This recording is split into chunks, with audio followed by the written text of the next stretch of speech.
స్వేచ్ఛ చూద్దాం. స్వేచ్ఛలో కూడా ఇదే ప్రధానంగా కనపడుతుంది.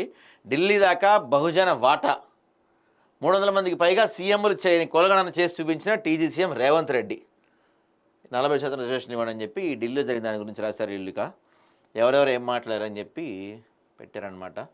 సో అంతా ఫేక్ అంట. ఫెర్టిలిటీ సెంటర్ రైడ్లో షాకింగ్ నిజాలు, స్కానింగ్ నుంచి రికార్డుల వరకు తప్పుల తడక, పోర్టల్లో టాలీ కానీ ప్రెగ్నెన్సీ లెక్కలు, సెంటర్ నుంచి హెడ్ ఆఫీస్ వరకు నిర్లక్ష్యం, 50% కేంద్రాల నోటీసులు, తనిఖీల్లో విస్తుపోయే అంశాలు. మనకి ఈ సృష్టి అనేది బయటికి వచ్చింది కాబట్టి ఈ కథ అంతా అండి. ఏది సృష్టి అనేది బయటికి రాకపోతే నిజంగా ఇన్ఫెర్టిలిటీ సెంటర్లో కనుక ఏదన్నా ఒక ఎంక్వైరీ కనుక జరిగితే ఉన్న ఈ ఇన్ఫెర్టిలిటీ సెంటర్లో దాదాపుగా 90% ఫేకే. 90% ఫేక్ ఉన్నాయి. వాటిని అడిగేవాళ్ళు పట్టించుకునే వాళ్ళు ఎవరు లేరు కాబట్టి నడుస్తున్నాయి. అసలు ఇంకా ఇంకా గట్టిగా చెప్పాలంటే ఈ ఉన్న ఫెర్టిలిటీ సెంటర్స్ ఏవైతే ఉన్నాయో వాటిల్లో సర్టిఫైడ్ డాక్టర్సే కాదు వాళ్ళు అసలు.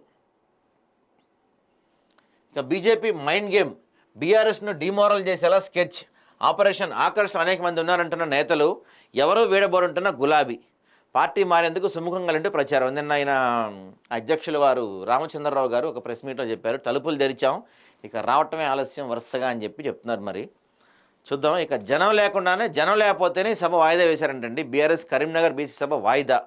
ఈ నెల 8న రిజర్వేషన్లపై నిర్వహించి తలపెట్టిన సభ వర్షం శుభకరాలు ఉండడంతో వాయిదా వేశారంటే. ఎందుకో పాపం బీఆర్ఎస్ వాళ్ళకి ఏది కలిసి రావట్లా పెద్దగా. ఈ సభతో ఏదో మైలేజ్ చేద్దాం అనుకున్నారు కానీ అది కూడా పెద్దగా వర్కౌట్ అయ్యేలా కనపడుతున్నా పాపం. డీకే శివకుమార్తో రాజగోపాల్ రెడ్డి భేటీ అంట. ఎందుకో మరి ఆయన రికమెండేషన్ ఏమని చేయమని అడుగుతున్నాడు మంత్రి పదవి కోసం ఆయన.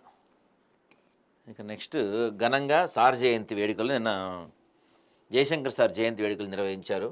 ఇక స్వేచ్ఛ దెబ్బకు అహుజా అవుట్ అంటండి. డ్రగ్స్ సవాలాగా పేరుగాంచిన ఆంటిగ్వాన్ బార్బుడా పౌరసత్వం. సో దీని గురించి రాశారు స్వేచ్ఛ.